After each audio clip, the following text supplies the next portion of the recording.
Hello everyone, welcome to my channel. आप मेरे channel को सब्सक्राइब करें और बेल आइकन को दबाना ना भूलें। एक समय की बात है। एक बहुत सुंदर लड़की थी।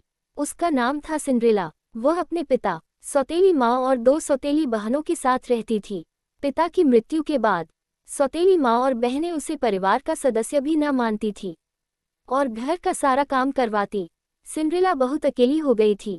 एक दिन राजमहल के सेवक ने एक शाही दावत की घोषणा की, जिसमें सभी लड़कियां आ सकती थी।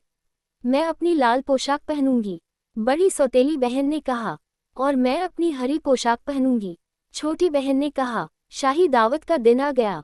सौतेली माँ और दोनों बहनें सज धज कर दावत पर चली गई। खिड़की से उन्हें जाता देख सिंड्रेला उदास हो गई। काश मैं भी शाही दावत पर जा पाती। अचानक से परियों की धर्म माता प्रकट हुई।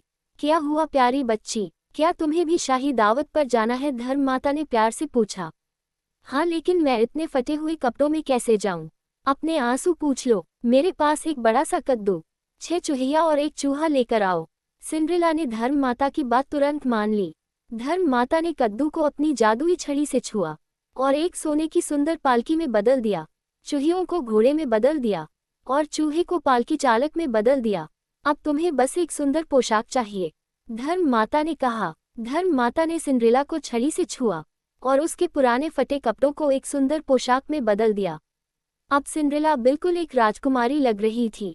जैसे ही सिंड्रेला पालकी पर बैठी, धर्म माता ने सिंड्रेला को चेतावनी दी, याद रखना तुम्हें आधी रात से पहले वापस आना है, नहीं तो जादू खत्म हो जाएगा।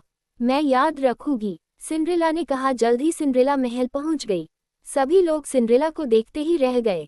कितनी प्यारी लड़की है, कितनी सुंदर पोशाक है। राजकुमार भी सिंड्रेला की खूबसूरती को देखकर हैरान रह गया। पूरी शाम वह सिर्फ सिंड्रेला के साथ नाचता रहा।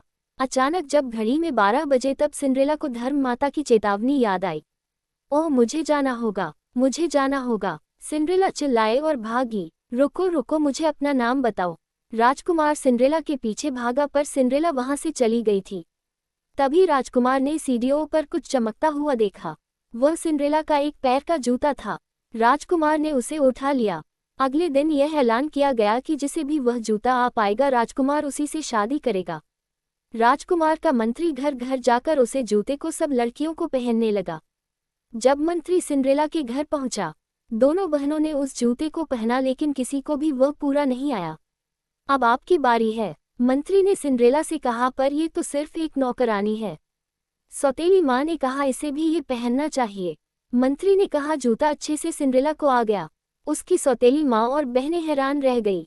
तभी धर्म माता प्रकट हुई और सिंड्रेला को एक राजकुमारी बना दिया।